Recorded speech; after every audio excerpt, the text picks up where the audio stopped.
السلام عليكم ورحمة الله تعالى وبركاته. أعزائي التلاميذ عزيزاتي التلميذات، مرحبا بكم في هذا الفيديو الجديد بعنوان La reproduction chez l'homme، التوالد عند الإنسان، وبالضبط سنتحدث عن الجزء الأول. وهذا الدرس فهو موجه للتلاميذ السنة الثانية إعدادي مسلك دولي. إذن على بركة الله. Donc voilà, on va parler les organes reproducteurs chez l'homme et leurs fonctions. يعني غنهضروا على الأعضاء التناسلية عند الإنسان ثم وظائفها. Donc chez l'homme, l'adolescence caractérise la période de transition enfance à l'âge adulte. Elle est marquée par un événement biologique très important qu'on appelle la puberté, les والبلوغ. Processus qui témoigne d'une activité physiologique liée à la maturité des organes sexuels. يعني عند الإنسان عندنا واحد الفترة اللي تنسموها فترة المراهقة، تتميز بواحد الفترة مهمة جدا اللي تنسموها فترة البلوغ. هاد الفترة ديال البلوغ فهي شاهدة على واحد النشاط فيزيولوجي الذي مرتبط بنضج مجموعة من الأعضاء الجنسية سواء عند الذكر أو عند الأنثى. إذن عند الذكر هناك صفات جنسية رئيسية كنسموها les caractères sexuels primaires, à savoir le développement du pénis et des testicules, les premières éjaculations. On a aussi des caractères sexuels secondaires, à savoir l'apparition des poils du pénis et des aisselles et de la barbe, accélération de croissance, élargissement des épaules, et la voix devient plus grave. Concernant chez les filles, donc on constate qu'il y en a des caractères sexuels primaires, à savoir croissance de l'appareil reproducteur et apparition des règles. Concernant les caractères sexuels secondaires, ils sont apparition de poils de pénis et des aisselles, accélération de la croissance, élargissement du bassin et développement des seins. Aussi, il faut savoir l'organisation de l'appareil reproducteur mâle et femelle. Donc, on constate ici l'organisation de l'appareil reproducteur mâle. Il est constitué d'un pénis, des testicules, le canal différent, la glande Cooper, le prostate et les vésicules séminales. Chez la femme, donc l'appareil reproducteur, se compose d'un vagin, le col de l'utérus, l'ovaire, le pavillon et l'oviducte. Donc on va procéder à la réalisation des expériences. Donc la première expérience chez l'homme, on procède à l'ablation, ça veut dire l'élimination, le couper, donc l'ablation des testicules chez une souris adulte. Donc le résultat c'est la stérilité, régression des caractères sexuels secondaires, disparition des comportements sexuels. يعني عندما ملي تنحيدوا ليه الخصيتين ماذا نلاحظ؟ بأننا نلاحظ ظهور العقم، اختفاء الصفات الجنسية الثانوية واختفاء السلوكات الجنسية. On injecte à cette même souris des extraits de testicules ou on greffe un morceau de testicule dans une partie du corps. تنعاودو نديرو ليه تنرجعو ليه une partie de testicule. شنو تيوقع لينا؟ et on a toujours la stérilité عندنا ديما العقم، mais هناك إعادة ظهور صفة الجنسية الثانوية إعادة ظهور السلوكات الجنسية. donc ماذا نستنتج بأن les testicules ils produisent les spermatozoïdes. هاد الخصيتين فهم التي تنتجان الحيوانات المنوية et sécrètent la testostérone، هي واحد الهرمون qui est nécessaire à l'apparition et le maintien des caractères et de comportements sexuels. Donc d'abord ننتقل chez la femme.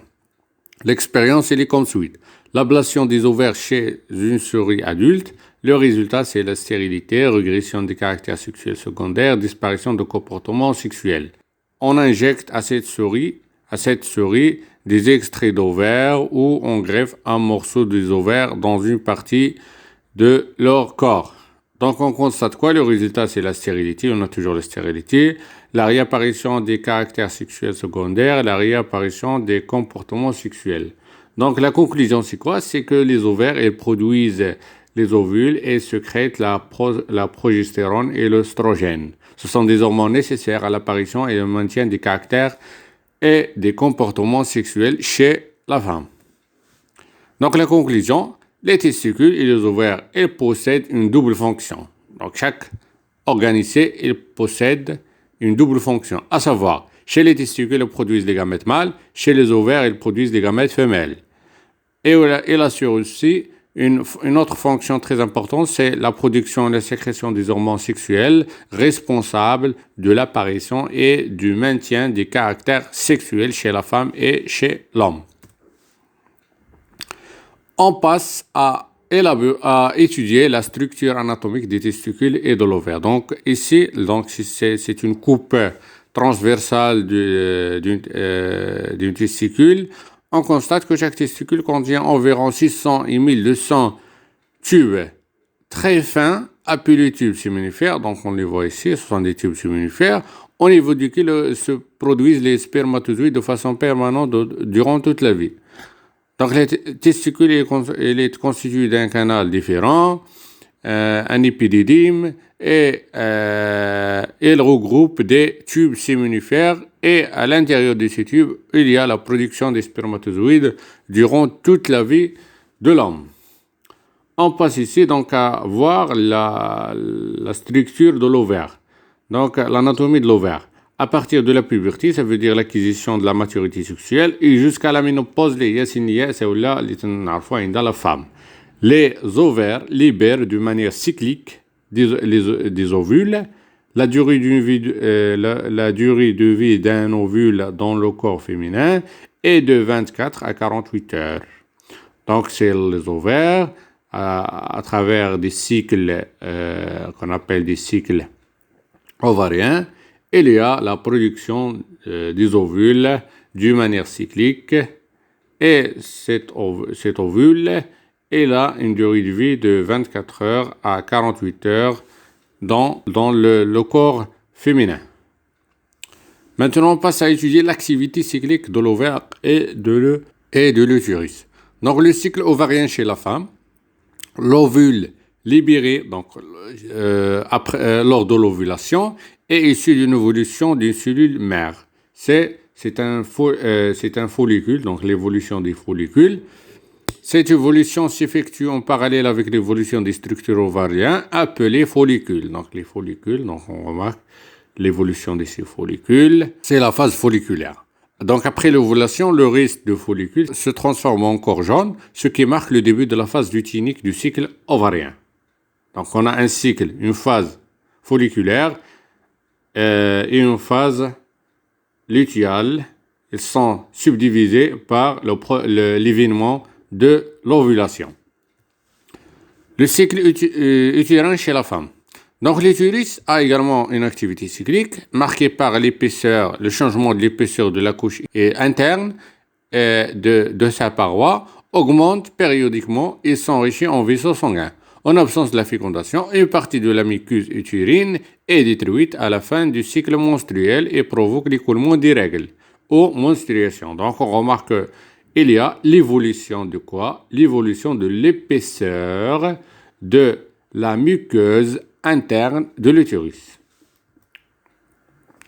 Ici, la relation qui existe entre le cycle ovarien et le cycle utérine. Donc, il y en a deux phases, une phase folliculaire et une phase lutéale. La phase folliculaire, elle est marquée par la sécrétion de l'œstrogène.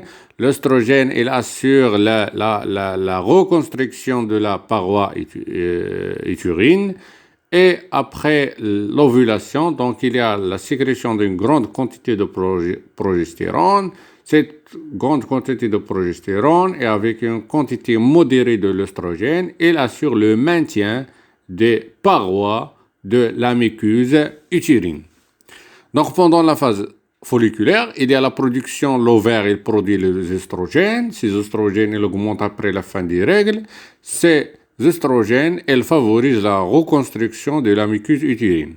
Pendant la phase lutéale, le corps jaune produit la progestérone et des quantités modérées de l'œstrogène. Dans le rôle, on a dit que c'est le maintien de l'épaississement de la muqueuse utérine. Donc après 20e jour, dans le cas d'absence de la fécondation, le taux des hormones dans le sang est diminue, ce qui entraîne le détachement de la muqueuse de l'utérus et par la suite l'apparition des nouvelles règles. Alors on constate que l'activité de l'utérus elle est contrôlée par l'ovaire à travers les intermédiaires, ce sont les hormones, à savoir l'œstrogène et la progestérone. De la fécondation à la nidation, donc durant la période de l'ovulation, le col utérin permet le passage des spermatozoïdes libérés par l'homme lors d'un rapport sexuel. Ces spermatozoïdes traversent les voies génitales de la femme et rencontrent l'ovule dans le tiers supérieur de la trompe. Donc on remarque que le dépôt des spermatozoïdes dans le vagin, ces spermatozoïdes ils migrent à travers l'appareil reproducteur femelle jusqu'à arriver vers le tiers supérieur de la trompe pour se rencontrer avec l'ovule. Donc c'est le même schéma, donc le trajet donc ici après la fécondation, donc il y a la fécondation se réalise au niveau du tiers supérieur de la trompe, après il y a migration de l'ovule vers l'utérus. Donc les étapes de la fécondation, une dizaine d'heures après la pénétration des spermatozoïdes, les spermatozoïdes entourent l'ovule. Donc, il y a la fusion, donc la pénétration des spermatozoïdes à l'intérieur de l'ovule. Après, les deux noyaux de mâle et femelle se fusionnent. Cette fusion des deux noyaux, il donne naissance à une cellule œuf appelée zygote. Donc, le devenir de l'ovule, juste après la fécondation, ainsi formé, la cellule œuf ainsi formée se divise en un certain nombre de fois, il migre vers l'utérus, donc il y en a cette migration. Donc on a dit que la fécondation se déroule au tiers supérieur de la trompe, puis il y a la migration de l'ovule vers l'utérus. 6 jours après la fécondation, l'embryon se fixe sur la muqueuse utérine et s'enfonce. C'est le processus de la nidation. أعزائي التلاميذ كان هذا كل شيء، أتمنى أن تكونوا قد استفدتم معنا، والسلام عليكم ورحمة الله تعالى وبركاته.